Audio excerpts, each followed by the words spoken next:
Well, hello everybody. Welcome to the Friday live stream. It says that I've been live for 18 seconds, which I hope isn't true because I was just for the last 15 seconds kind of sitting here looking at my computer. So anyway, welcome everybody. Today we're talking primarily about Netflix ads, at least for the first few minutes, right, as we get the ball rolling. There are a few other things that we may bring up as well, but that is the big story this week, streaming wise, is that Netflix has finally given in. So we're going to talk a little bit more about that. Um, oh, excuse me. I'm going to get a poll going for you guys. I do want to hear what you have to say on the issue. I put a poll up on the YouTube channel a few days ago. Got some results from that. Some interesting ones. I'll be curious. I won't show that until I do a little poll here on the live stream. Um, anyway, so let's get started with our live stream stuff. Now, to those inevitably who come later and watch this live stream after the fact, after it's been recorded, great. Glad to have you here too. But just remember, this is a live stream. We shoot the breeze. I respond to people in the chat. We have a lot of fun, but that doesn't mean we necessarily get to everything right away. Okay. So there's always a comment after the live streams like, everybody save yourself some time, just skip to this marker. And I'm like, right, it was a live stream. We sat around for a minute. Anyway, that being said, let's do a little straw poll. Okay, so we've got a straw poll. It should go to both YouTube and Facebook. Yes, it did. Go ahead and click on that straw poll link. It's going to take you to this page right here. Okay, so let me share my screen. Share screen. All right, so we're going to take a look at this poll. And that is, Netflix may have an ad-supported tier by the end of the year.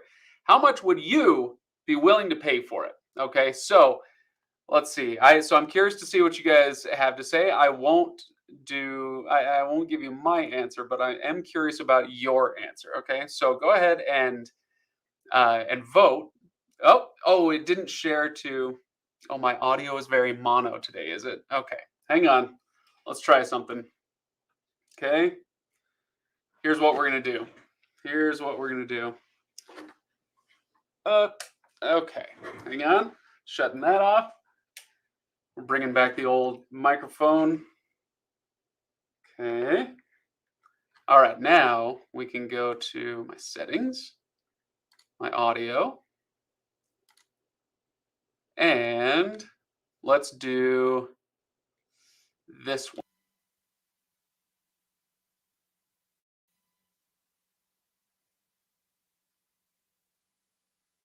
Yeah, that may be our only choice. I'm not sure what's go. Oh, you know what?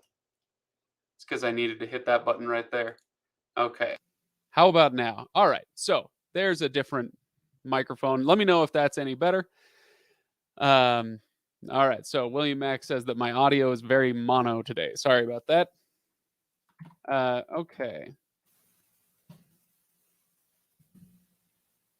So I'm sharing that link one more time. Go ahead and let's see. Cast your vote. Is the link not working? I know sometimes this happens where, yeah, it doesn't seem to be counting votes. Yeah, this happens sometimes. I swear.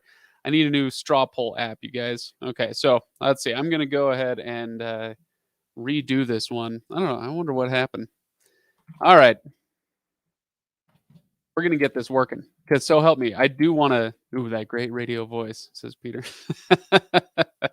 I don't know about that, but funny story. While I'm doing this, I got my start in media working at radio in a radio station in radio, and I was 22, I think, when I got my first job in radio. So I was, quite a bit younger, and I was interviewing for a producer position, and the guy I was interviewing with, he was the station manager, and he was bringing me on. I was going to be, researching, writing scripts, kind of behind the scenes, doing the sliders and the bells and whistles and all that stuff, producing the show. But he said, "Hey, read this script. I just want to hear your voice, your delivery. We'll see if you ever wanted to be on the air, if that would be an option. And so I did. I read the script, and he said, "Okay, well," he says, "Great, you got the job.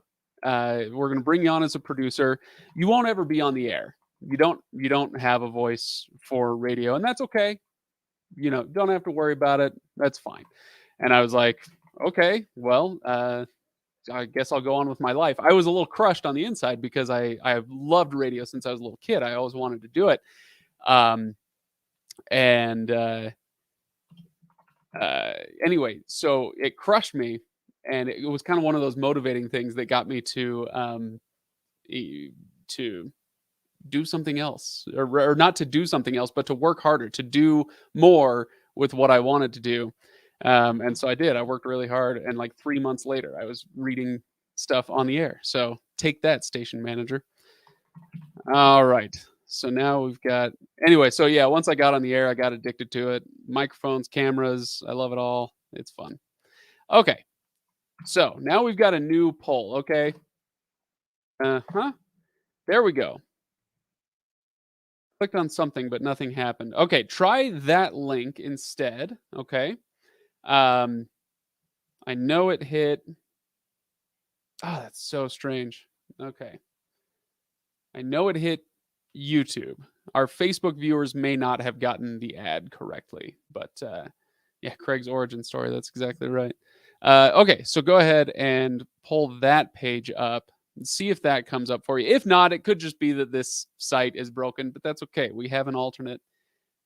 This is just it's the one that it tends to work pretty well for doing live stuff, or at least it tends to. That is not obviously always the case.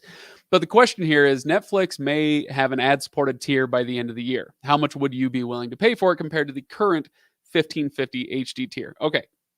So assuming that all else remains the same, the HD, that's the middle of the road Netflix tier, that's 1550 a month right now. You can get I think the 4K did that shoot all the way up to 20? I want to say it was 18 the last time I looked. But anyway, then there's the lower tier for like 10 or 11 bucks, that the standard def. I honestly don't know why somebody would do that one. But anyway, still showing 0 votes. Some people got it. Yeah, it's still showing 0 votes for me. Okay, well, anyway, that's too bad.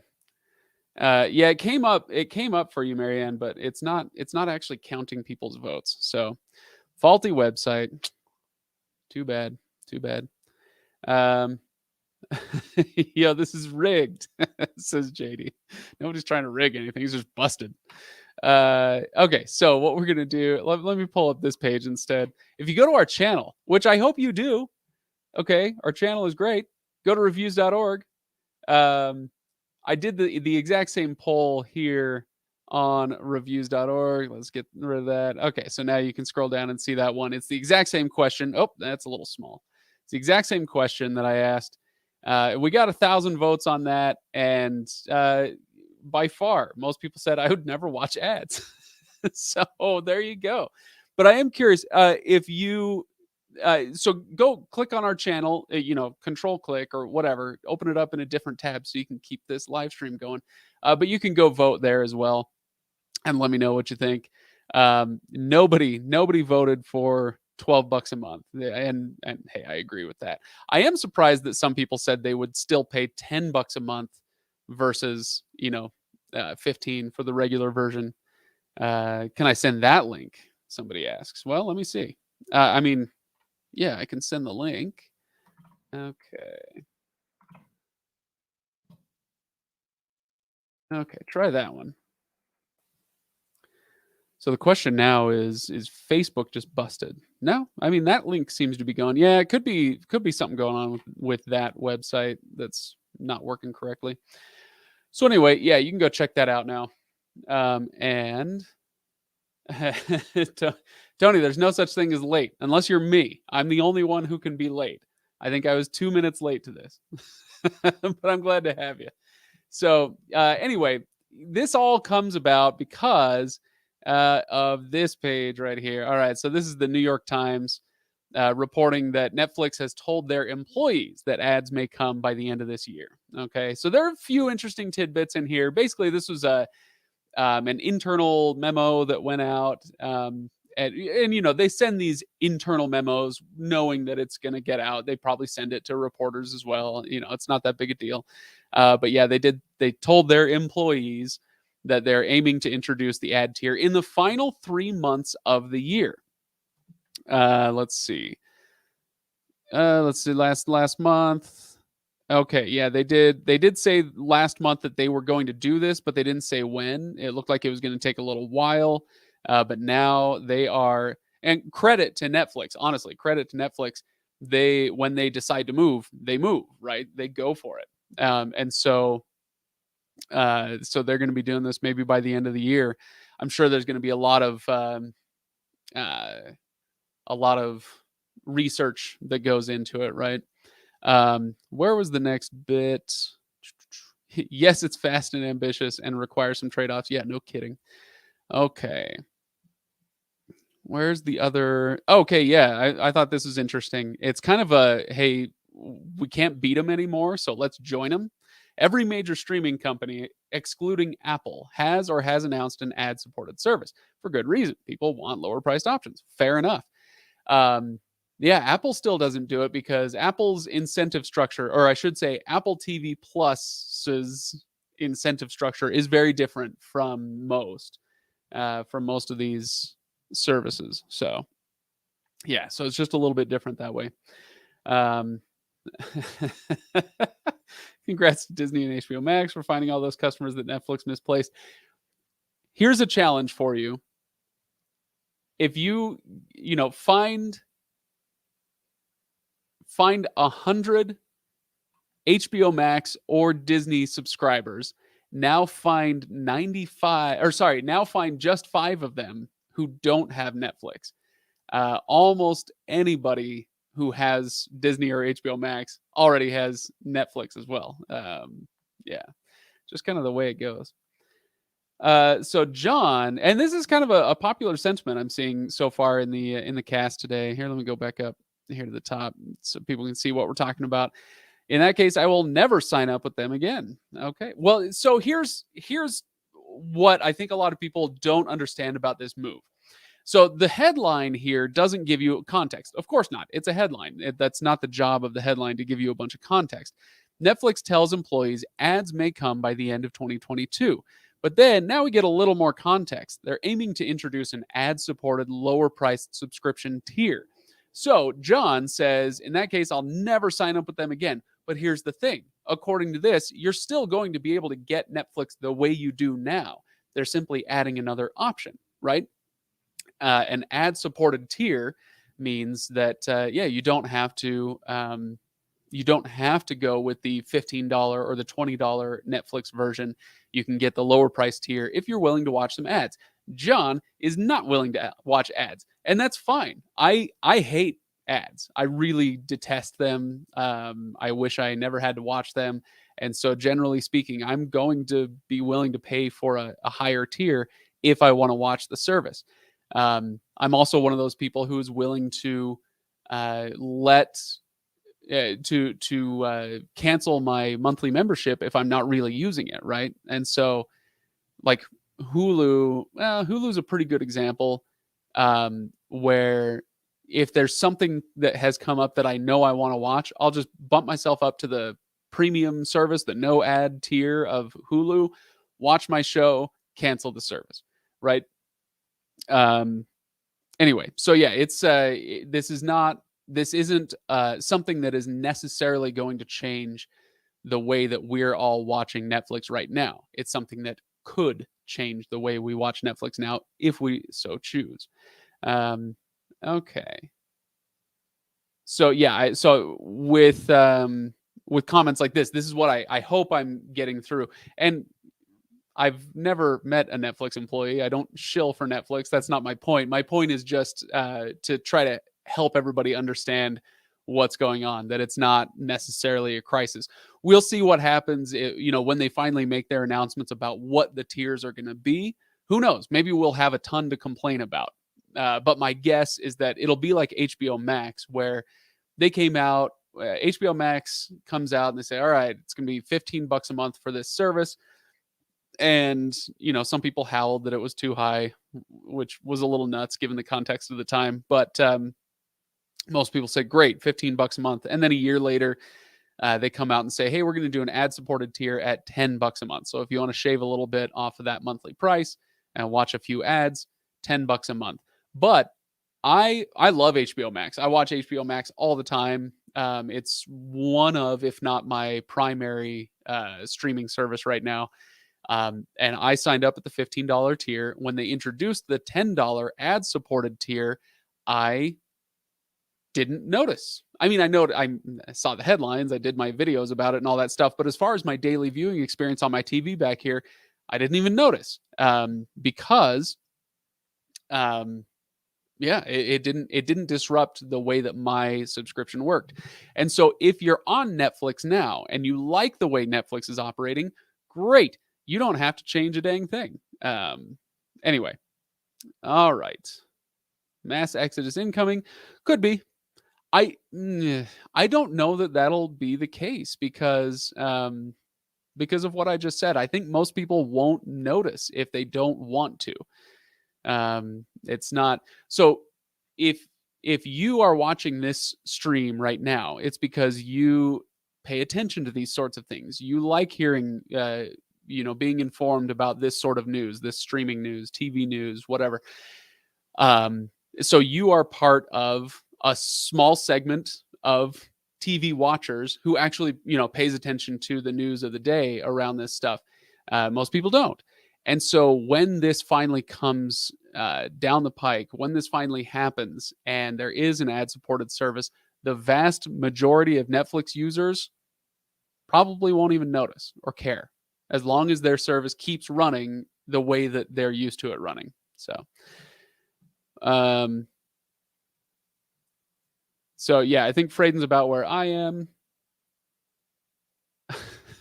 William Max says, apparently there's a negative connotation only for you. Don't think I haven't noticed the crusade you're on in the comments section, William Mac. I noticed. If there's a negative connotation, it's because you're trying to give it one. Nothing wrong with Netflix. All right.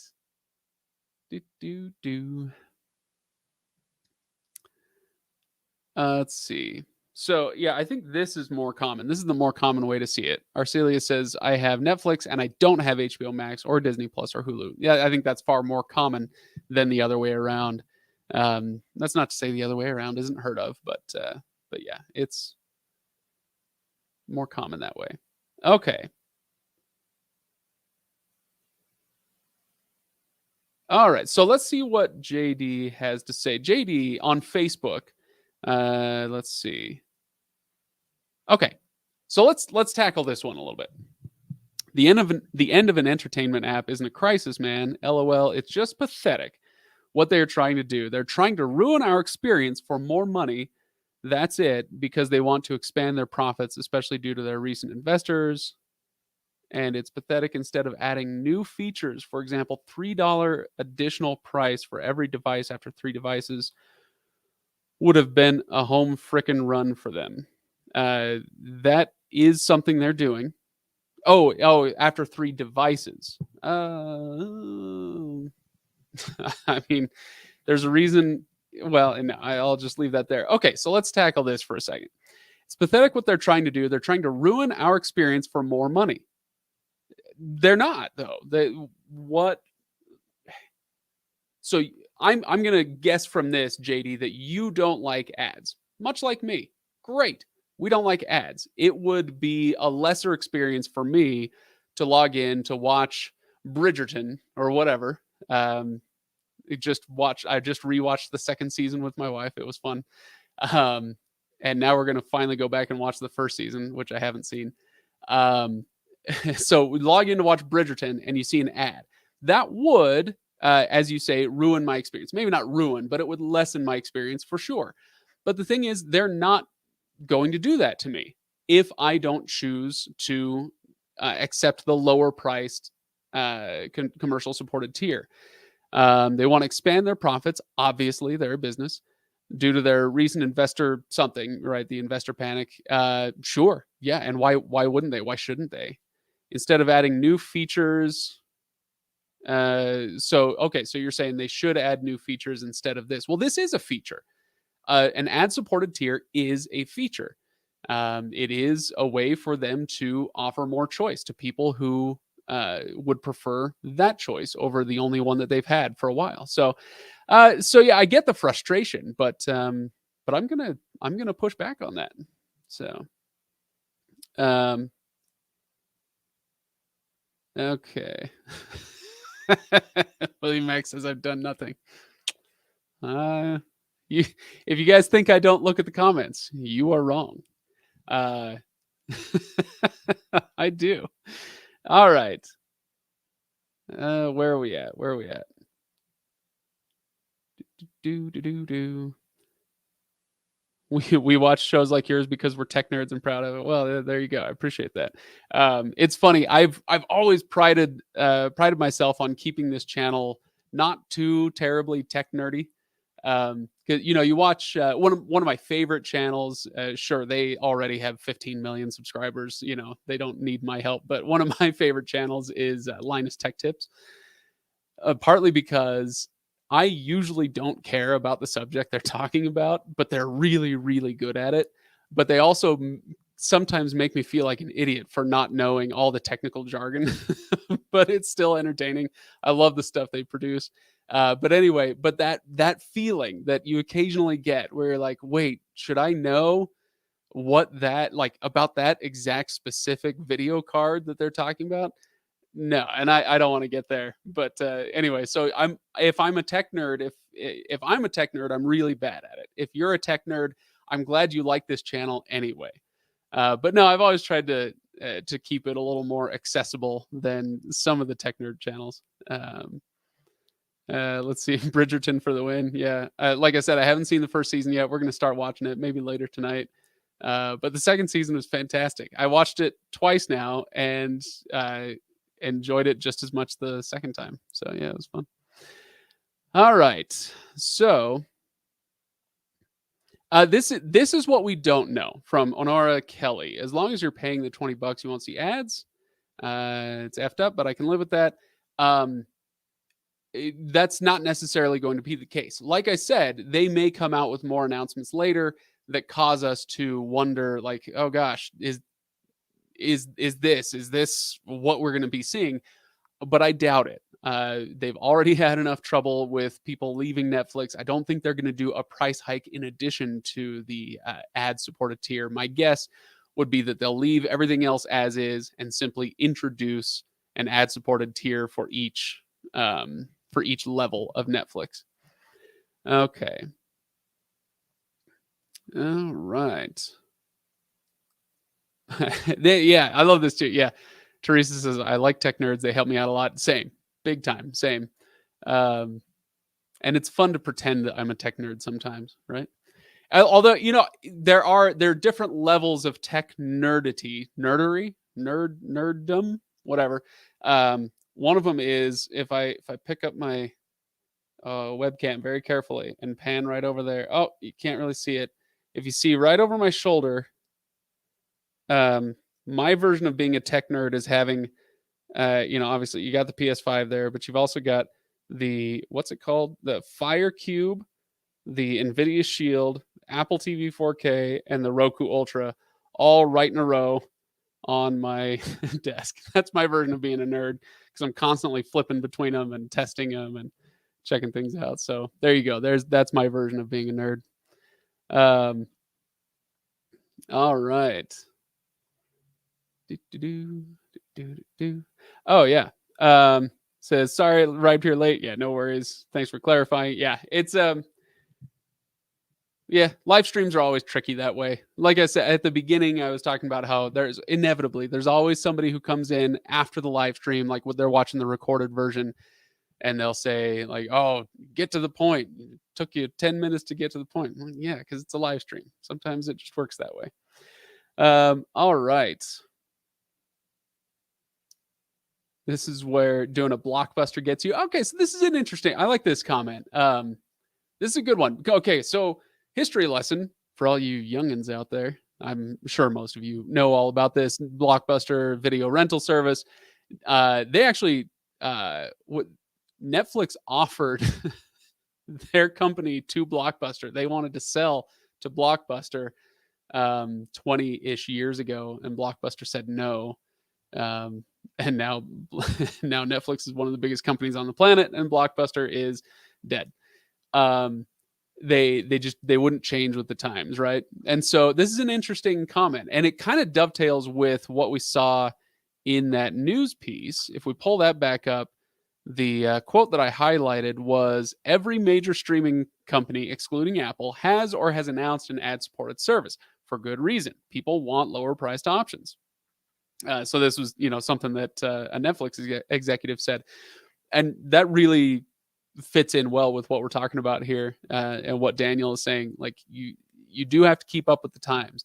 I've always appreciated that Netflix was different, that they didn't allow ads on there, but the more the landscape changes, the more I see how much people really do value an ad-supported tier. Not everybody. Come on, you can focus. Do it. Focus. It's not going to focus, is it? Anyway, but yeah, the more I've seen how much people appreciate it, the more I've seen the value in it, even if it's not for me, right? And that's the trick. Is when you're evaluating something, whether it's doing an official review the way that I do things for Reviews.org, or if it's just as a consumer kind of looking around online, we want to get upset sometimes. That little lizard brain part of us wants to get pissed off about, oh, how dare you, raise prices or introduce this feature that I think is stupid or whatever.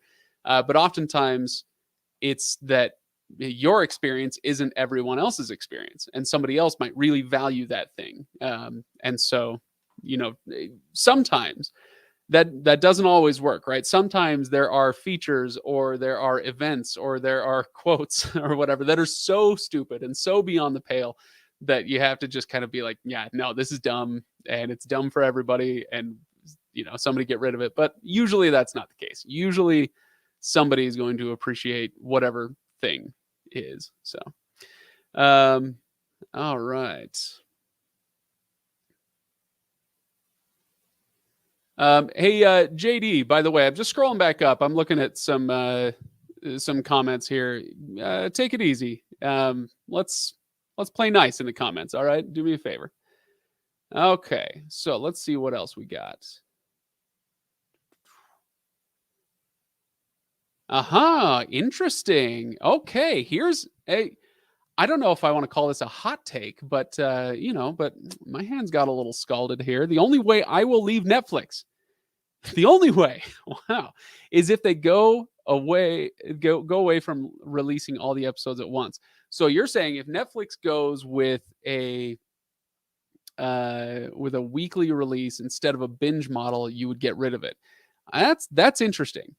And I wonder, gosh, I wish my polling site worked, because I'm really curious. Actually, please hit the comments in the chat. Let me know if whether you share that same sentiment. Do you love the binge model, or do you like the weekly release? For me, oftentimes it kind of depends on the show. What was I just watching on Apple TV Plus? I watched, was it called the Greatest Con or the Big Con or something about that, about Eric C. Con. He was the guy who defrauded the Social Security Administration of like half a trillion dollars. It was a crazy story, but it was a 4-episode documentary, which I have thoughts on. I think documentaries are getting too long these days, but okay, fine. It's still a fascinating story. And in that case, I like that I was able to binge it. I don't know how they released it. They usually do things week by week, but I binged it and just watched all 4 episodes over the course of a couple nights, and that was great. However, with something like oh gosh, what was the big one last year? Squid Game or Bridgerton this year, or whatever. Severance over on Apple is a big one these days, or at least it was for a while. With those kind of dramatic uh, 8 or 10 or 13 episode arcs, I like having time to absorb the episode, to talk with people about it, to anticipate the next week's episode. That's really fun to me. So, I'm not sure I'm totally with you, but I'm curious what other people have to say. So let's see. Robert says me also. Angela says I like to binge.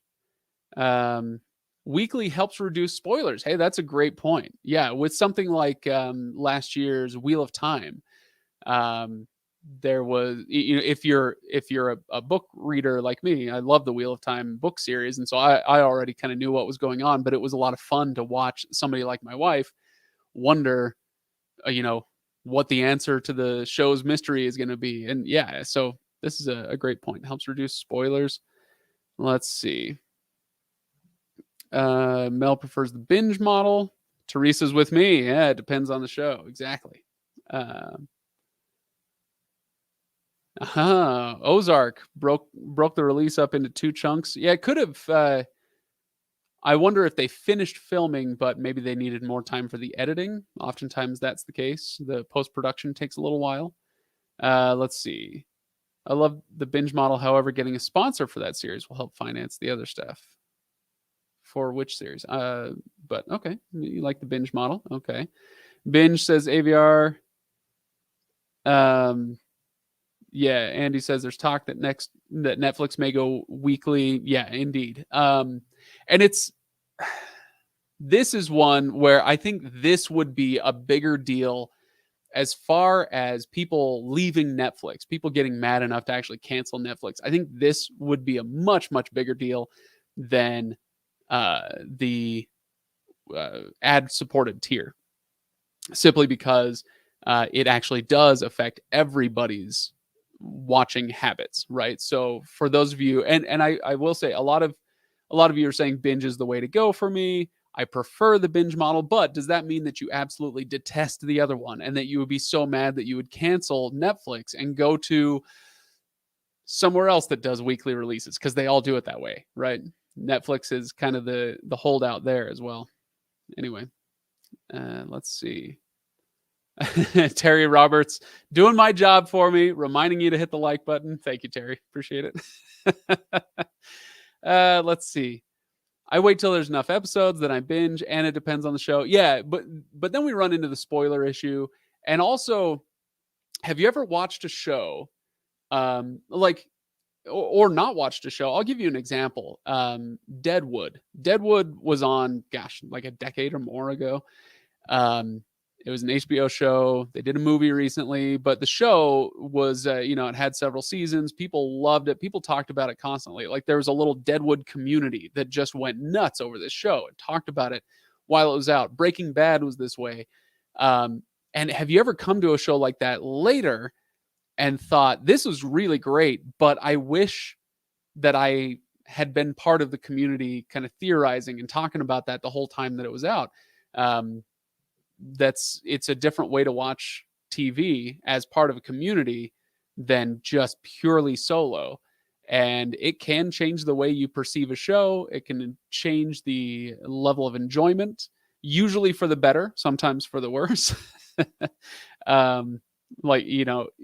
Game of Thrones, definitely, like, it was fun to be part of the community, the people that talked about Game of Thrones constantly, right up until the show kind of took a quality dive, and then it was not fun to be part of the community. Not fun at all. All right.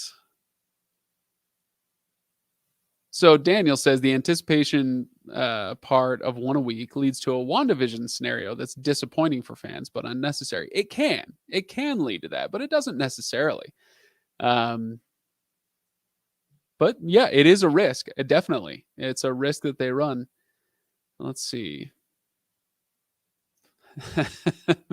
Arcelia says, I feel vindicated. There you go. You should. Okay. Bigger question. Is the ads tier a result of the to 200,000 subscription drop in the first quarter as a result of the post-COVID. Or as a, I assume you're asking an either or. Is it because of that? A result of the 200,000 subscription drop as a result of the post-COVID back to work reality? Could be. But it's whatever the reasons for the drop are. Netflix hasn't had a drop in over 10 years. They haven't lost net subscribers in over 10 years. And so is it a result of that? Absolutely. Is the drop just a result of COVID? Is that what you're saying? Like the post-COVID back to work reality? It may be, but I suspect it has more to do with competition and price hikes. Netflix was so big and so peerless for so long that they could raise their price incrementally, every 8 to 12 months, and people would just kind of go, yeah, it's another 50 cents, it's another buck, whatever. They can't do that anymore. I think that's what it comes down to. Okay. Brother John Wayne Causey, thank you very much. I'm glad you find the channel useful. Speaking of which, let's pull up one more news story to make sure that we get this coverage in there as well. Okay. So you've heard of the mystery of the unknown model number on Roku. Okay, we're switching gears to Roku here for just a moment. We can come back to Netflix stuff in just a moment. All right. And we're going to pull this up. Roku is launching a new, here, let's do it this way. New Roku Ultra and Roku Voice Remote Pro. So thanks to Cord Cutters News for this one. Roku sent out a press release about this, and I could have done a video on it yesterday, but I didn't think the news was huge enough to really merit it. But anyway, okay, so there is a new Roku Ultra and Roku Voice Remote Pro for under $100. Okay, so if you buy the old Roku version, the Roku Ultra version, I think it's going for usually about $80, $80 or $90. But anyway, here's what they say about it. They're getting a new processor, Dolby Atmos, and Dolby Vision. Atmos? Did I say Atmos? Atmos? Whatever. And then a better Wi-Fi connection. The Roku Voice Remote Pro, finally, rechargeable battery. This should be standard. You should just, every couple of months, you have to plug your remote into the wall overnight and recharge it. Enough of this AA, AAA baloney. Let's see, hands-free, so it's going to have a Hey Roku function. They've been working on that for years. I hope that it's actually working now. That would be great. Lost remote finder, and so you can do that with your hands-free. That's fine. Private listening. Oh, I'm sorry if this is too small. I apologize. Let's see. Push to talk, private listening. That's already there. Personal shortcuts is already there. TV controls is already there. So a lot of this is going to be the hands-free stuff, that the Hey Roku commands, and the rechargeable battery. That's going to be the big stuff on the remote. On the device itself, like I said, but maybe it was too small to see it. New processor, Dolby Vision, HDR10, 4K, Dolby Atmos, and better Wi-Fi, which is nice. It just doesn't. This seems like a very incremental change for the Roku Ultra. Obviously, welcome, but it didn't feel like huge news to me. But there you go. It may be huge news to you if you've been on the hunt for your next big device. All right. So TJ's got the new remote. It's good. Oh, interesting. I wonder if is it a hands-free? Does it do the Hey Roku? Or is it the one that's been out for years with the programmable buttons and the TV controls and the private listening? It sounds like this will be a brand new remote. But TJ, I am curious, do you have one that is rechargeable? That'd be interesting. I didn't know that they were selling those yet. All right. Okay, I guess we're going back to Netflix. Because somebody says, let's see, Stone Ground Love. I don't know if I'll ever leave Netflix. Been with them before. Let's see, streaming by a few years. Wish they gave legacy prices for long-term subscribers. This is actually, that's not a bad idea. Oh gosh, I hadn't even thought of this. But Stone Ground Love gave me something to Stone Ground think about and possibly love. um, this idea of, because this is something that used to be the case with like your phone company or your cable company at a certain point. This went away a long time before streaming, but it used to be the case that you could call your phone company and say, "Hey, look, I've been with you guys for 12 years, 15 years, 35 years." And it's and of course you had to also say, "And I'm thinking about going somewhere else." And they say, "No, we're going to bump your price down. We're going to negotiate with you to keep you as a customer." Wouldn't that be interesting if Netflix did something similar? It's kind of like if you've been an employee at a company for a while, you'll often get perks, right? So you've been here for 1 year, here's your certificate. You've been here for 5 years, here's a little plaque. If you've been here for 10 years, here's a bonus, or maybe a sabbatical or something like that.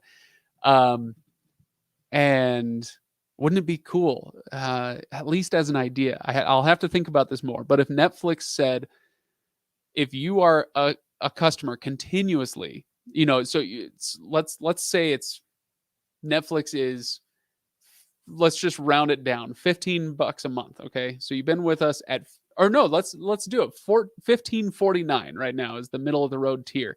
They say if you stick with us, if you've been with us for a year continuously without canceling your subscription, we're going to drop that down to $15. And if you've been with us for 5 years, we're going to drop that down to $12. I don't know. I'm not sure what the full economic implications would be of that over the long term, but I like the idea. I'm sure they've had conversations about that and said no for some reason, but yeah, that could be interesting. TJ says he does have the rechargeable Roku remote.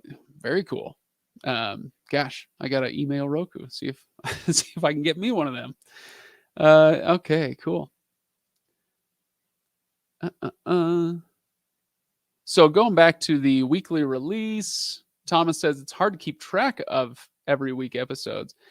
I'm not sure what to tell you, other than that, I guess as a society, many of us have changed our habits around TV watching, because this did not used to be a thing. You just knew which of your shows were on which night. It's kind of like how we used to have to memorize each other's phone numbers. Nobody knows a phone number anymore. I know mine. I know my wife's. But like I don't know anybody else's phone number. You used to just know that Friends was on Thursday nights, and you used to know that whatever you watched, Mad About Me was on Wednesday nights. All the good HBO stuff was on Sundays, that sort of thing. And now you haven't had to know that for a while. But I think it is kind of a thing if you love a show enough. I'm not saying you don't love Halo enough. I'm just saying, like, for people who were really crazy about The Mandalorian, they knew that I don't remember, was it Friday? Every Friday they were getting a new Mandalorian episode. So like my Star Wars crazy buddy would stay up until like 2 in the morning on Thursdays so he could watch the new Mandalorian right away. But yeah, it's an interesting thing to think about, how much things have changed that way. Okay.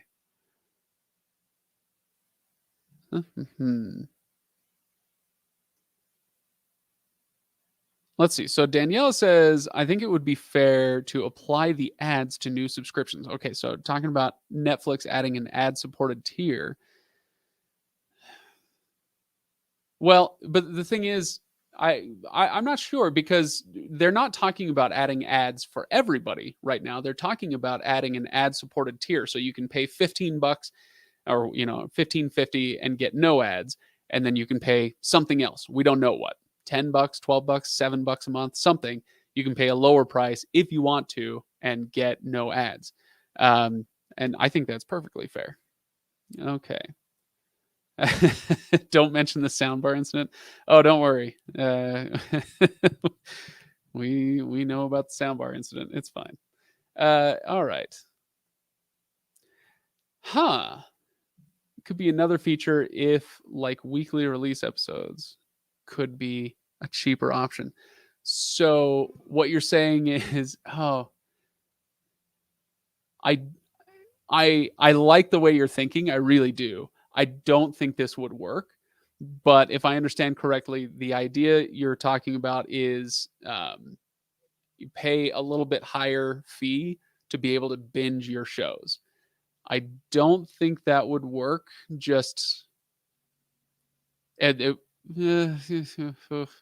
I could be wrong, but I think it would it would be you've heard of having your cake and eating it too, but this would be taking away your cake and not allowing you to eat it. You would get neither. So with the binge model, it brings certain benefits, and certain people really like that model, but you lose out on the kind of cultural momentum that you can build with weekly releases. And weekly releases has its pros and cons as well.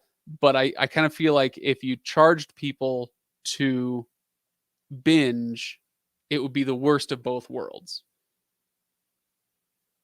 Yeah, I'd have to think about that more. But I do like the out of the box thinking. I really do. That's really interesting. Okay. Uh, okay. This is actually interesting. Has anyone asked for the discounts? Xfinity does it. Why not other companies? Yeah. So a lot of times these companies will have they'll have new subscriber incentives, right?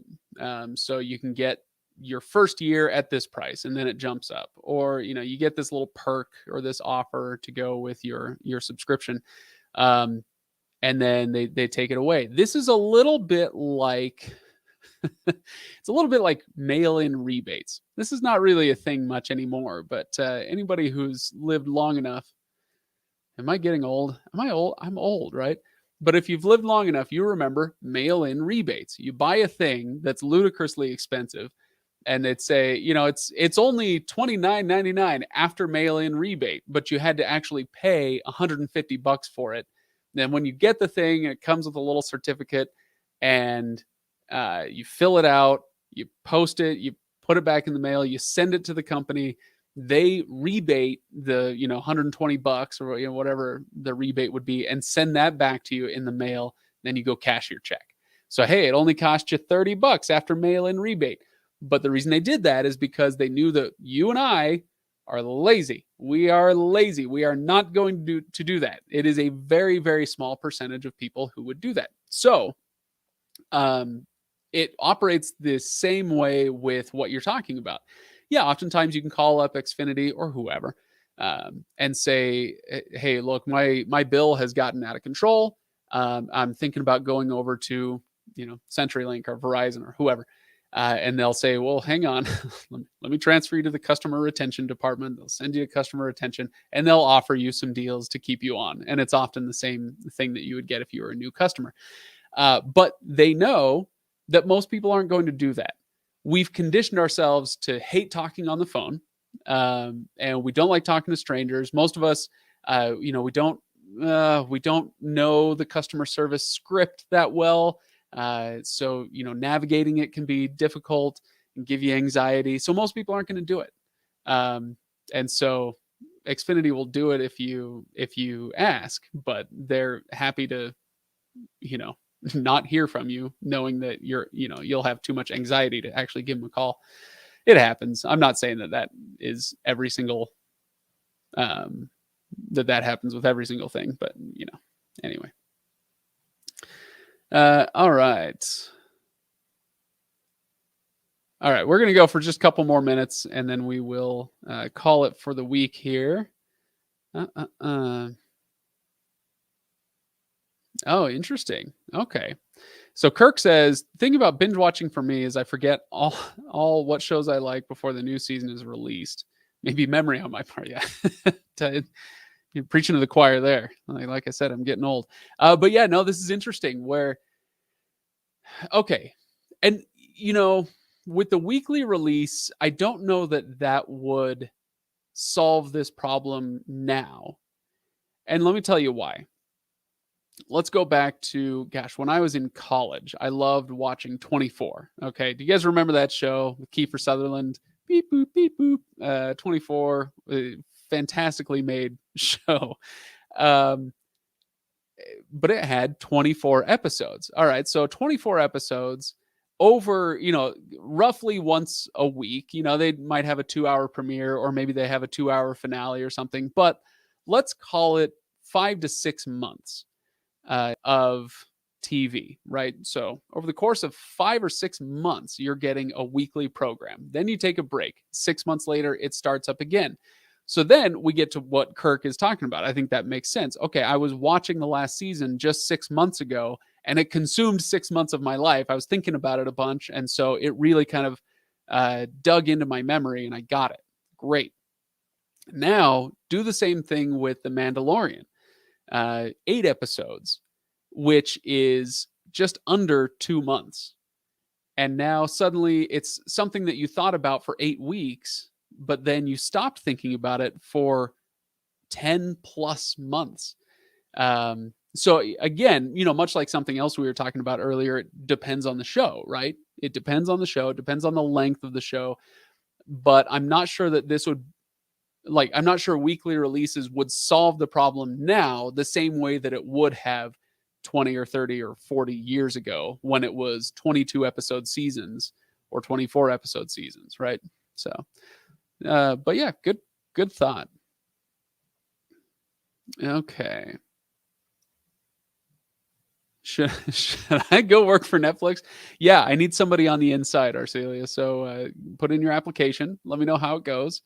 And then you can send me all their trade secrets. Ba-ding! All right. I do that with my cable company every year, says David. Yeah, it's sorry, we're kind of bouncing topic to topic. But yeah, it's a thing that I'm happy to do as well. Um, I don't do it anymore. I got municipal fiber, which is great. And so I don't have to deal with my cable company at all anymore. But I also used to work in customer service. I answered phones for 2 years doing customer service. And so I get it. I know how to deal with customer service, which is nice. It is a perk from that job that I will carry the rest of my life. Thank goodness. That's about the only perk from that job that I'll carry for the rest of my life. The rest of it is anxiety around a certain ringtone. But yeah, if you're willing to do it, then you can get quite a bit out of them. All right. All right. So Hector says they need more tier options with certain ad to content ratios. Okay, interesting. Peacock has their ratio at 5 minutes of ads for an hour of content. I would pay a bit more to reduce the ratio to where I can tolerate it. Okay, so Peacock, if you pay $0, you got the free tier, you're going to watch ads. If you pay $5, you're going to watch ads, but you have access to the rest of the library. And if you pay $10, then you don't have to watch ads and you have access to the full library. I like this idea quite a bit, but where would you what dollar amount? Okay, so $5 to $10, that's a big jump, right? You're paying 100% more to avoid ads, right? If we did what you're talking about, let's say it was $7 a month or $8 a month. The difference between, so like 5 and 10 is here. The difference between 7 and $10 a month or 8 and $10 a month might not be big enough to entice enough people. But again, I love the thought. That's really interesting. I think if the tiers weren't already so tight, then, where we're talking about a few bucks a month, we're not talking about something that's like, it's either 20 or 50 or $100 a month. I think then you could get into that sort of thing, maybe a little bit more. But I like the thought quite a bit. Remember Columbia Record Club? Absolutely. Was I a member? You better believe it.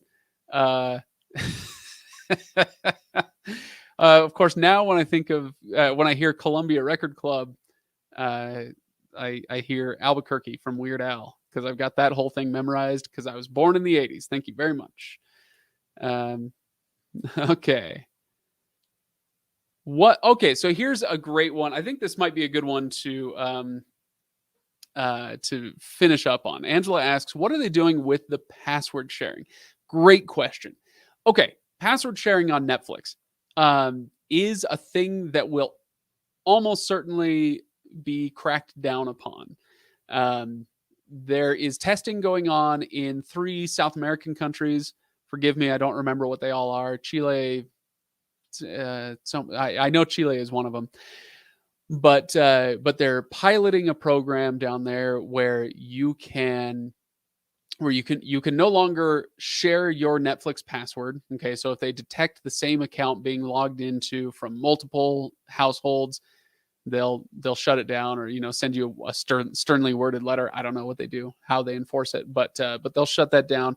But what they are going to do, or what they're piloting down there, is a program where you can share your password with 2 people, up to 2 people, at a cost of $3 a month per extra person, right? Does that make sense? So if you're paying $15 a month for Netflix, and you want 2 people to be able to share your password, maybe you have a kid going off to college, or you have a sister living in another state, or whatever, and they want to share your Netflix password, Netflix is saying, okay, great, but you got to pay $2 a month, or $3 a month extra, for each of those shared passwords. So again, that's not happening right now. Here in the US, it's happening. They're piloting that in a few countries in South America to see how it goes. So this is one of those ones. It's a problem that they know that I should say it's a problem they would like to solve. The question is whether they will feel like they have solved it with that. I think it's a perfectly reasonable thing to do. I mean, we can quibble over how much those extra streams should cost, but I think it's pretty reasonable to do that. You're providing a service, you want people to pay for the service. That doesn't seem crazy to me. So I'm all right with it to a certain extent. But that one won't be happening as quickly, as far as I can tell. I'm happy to be proven less right than normal on this, but it is something that could be coming down the pike within the next year and a half, maybe something like that. We'll see.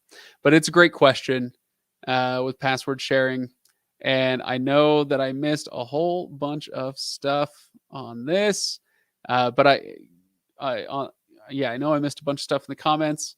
Let me quick fire this in the next minute and a half, and then we'll call it good here. All right. AVR says, this happens to me with American Horror Story, into it for the episodic release, then totally forget about it till next season. The good news with American Horror Story is that because of the way they structure the show, you don't necessarily have to remember the last season to get the new one. I'm not a horror guy per se, but I do love the way that they structure their show. I have the new remote too. I like it. Good. That's good to know. Thanks for the stream. Very nice discussion. Glad you were here. Glad all of you were here. How do you get fiber in your city? There has to be infrastructure for it, and then your city has to vote to install that infrastructure.